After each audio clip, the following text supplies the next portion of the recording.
So this news was being shared that Americans are supporting armed Kurdish groups inside Iraq to come and attack the Islamic Republic. Soon after this was denied, this ties to Islamic Republic's only weapon right now against President Trump that we need to talk about. A lot of you are not familiar with this, but many of us who have been involved in Iranian politics, we know that the Islamic Republic uses the fear of separatist groups trying to challenge the borders of Iran as a way to weaken the opposition against the Islamic Republic and divide the opposition, and maybe encourage a rally around the Islamic Republic flag effect. I'll tell you how that works. It's so bad to the point that the Islamic Republic actually sometimes supports separatist groups as a way to create a boogeyman for the Iranian people. If you know Iranian people, you would know that they're very, very much united over the importance of the border integrity of Iran. The Iranian people are very patriotic. They have a very strong national identity. Unlike what many people tell you that, oh, there's so many different sects of different ethnicities in Iran and the Iranian people are divided. That's all nonsense. Those are very fringe elements. Iranian people across Iran are very, very much united on their strong Iranian national identity, to the point that their ethnic identities cannot even compete with their national identity. They're very much united with this collective national identity and very patriotic. And especially now that we're talking about Kurds, the vast majority of Iranian Kurds, they see themselves as united with the rest of Iran. The vast majority of them would fight anybody who would dare even think about challenging the borders of Iran.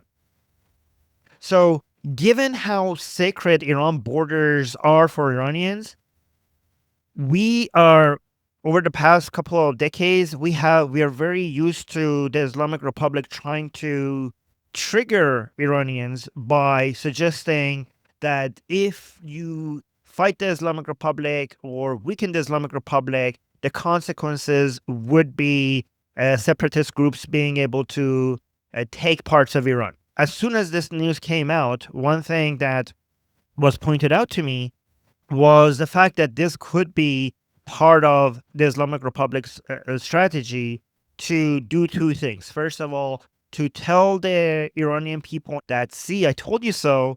These Americans and these Israelis, they're not just anti the Islamic Republic, they're also against Iran as a whole. It's not that they just want to remove the Islamic Republic and want to have a strong Iran as a country. They want to get rid of the Islamic Republic and Iran as a strong country. They want to divide Iran. So I told you, Iranian people, like, this is from the perspective of the Islamic Republic. I told you that you shouldn't be trusting the Israelis and the Americans. Look what they're doing right now. They're arming people who would want to challenge Iran's borders. By the way, there's a huge difference between Kurdish people in Iraq and Kurdish people in Iran. In Iraq, there's unfortunately not as much of a strong national identity. Hopefully one day they might have that.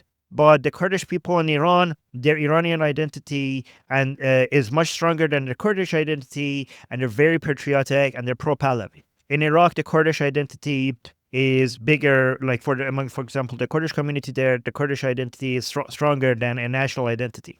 You can see the small minority, tiny little separatist groups that we have inside Iran. They look at the Kurdish people in Iraq and in Syria for support for their movement.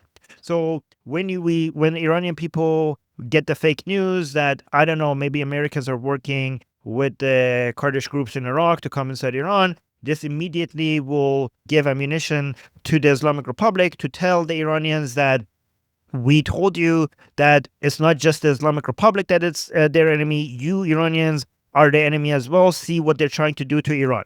See what the Americans are. We told you that Israelis and Americans want to divide Iran because they can't stand a strong Iran.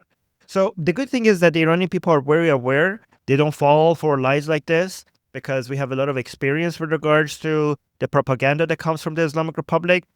However, there's another, so this is the messaging for Iranians inside Iran. Basically, another way of looking at it is that they say they want to tell Iranians that, I know you hate me, the Iranian people, I know that you hate the Islamic Republic, but given how much you love Iran and you want to preserve the borders of Iran, you have to tolerate me, because if you don't, I'm the only one that can keep Iran together. And if you get rid of me, then Iran is at risk. So basically, they're like holding Iran hostage and say like, hey, you might hate me, but if you get rid of me, the Americans and Israelis will divide Iran, which is something that Iranians would want to avoid at all costs, right? So that's one messaging that they have to try to get Iranians to support the go back to the arms of the Islamic Republic. I mean, you must know that this doesn't work for the vast majority of the Iranian people, but there are some small group of people within the Islamic Republic that are being skeptical that they might defect or stop supporting the Islamic Republic. And that would be devastating for the Islamic Republic. So the Islamic Republic is trying to keep those people on its side. The most important effect that the Islamic Republic is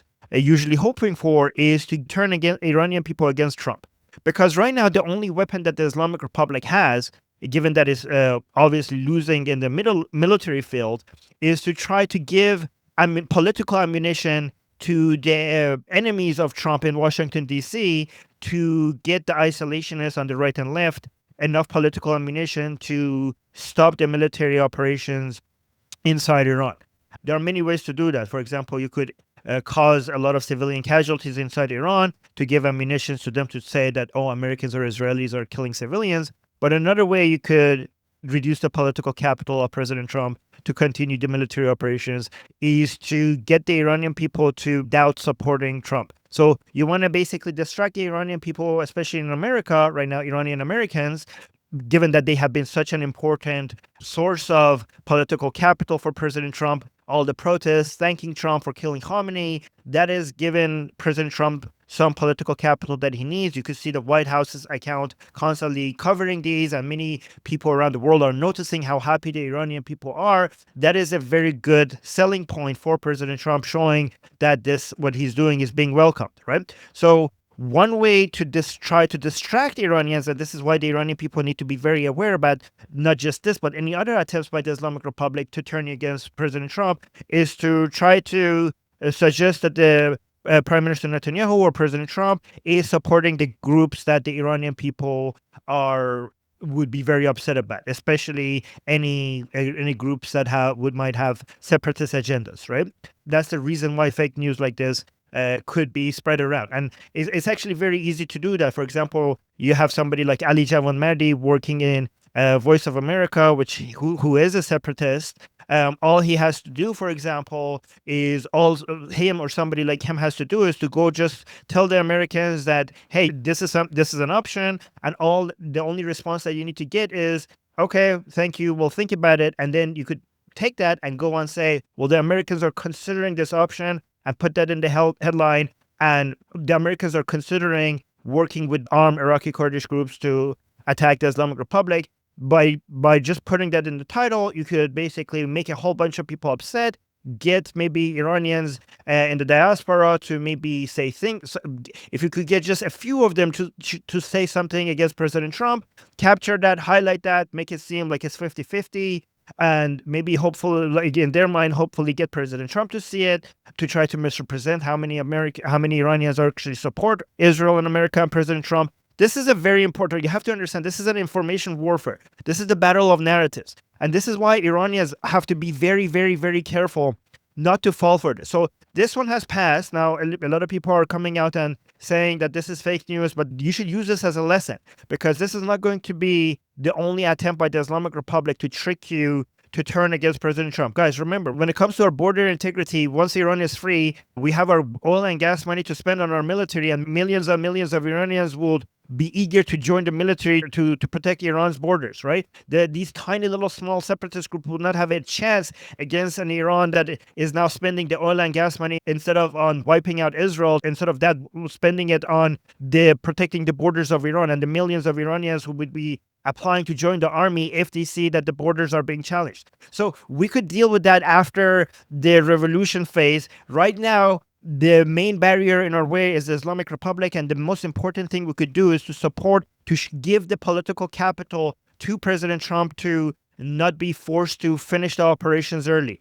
And the Islamic Republic knows that the only tool it has right now is to give ammunition to anti-Trump groups, isolationists, basically playing a political game, and also try to convince Iranians, because they have seen how effective Iranians are in supporting President Trump, to try to get them to stop doing that. Don't fall for that. Right now, you have to focus on maximum support for President Trump and Prime Minister Netanyahu, be careful. These are Islamic Republic tricks, and we have seen them. Do not fall for them. Once Iran is free, the Iranian people will be able to protect their borders. Right now, the greatest threat to Iran's borders are not these separatist groups. The greatest threat to Iran's borders is the Islamic Republic itself, that has weakened our country, that has weakened our military, that has spent our resources on building an army that is meant to destroy Israel rather than protecting our borders. So if you care about our borders, focus on supporting President Trump to finalize these military operations so that once we have our country, we know how to protect our borders. So don't lose focus.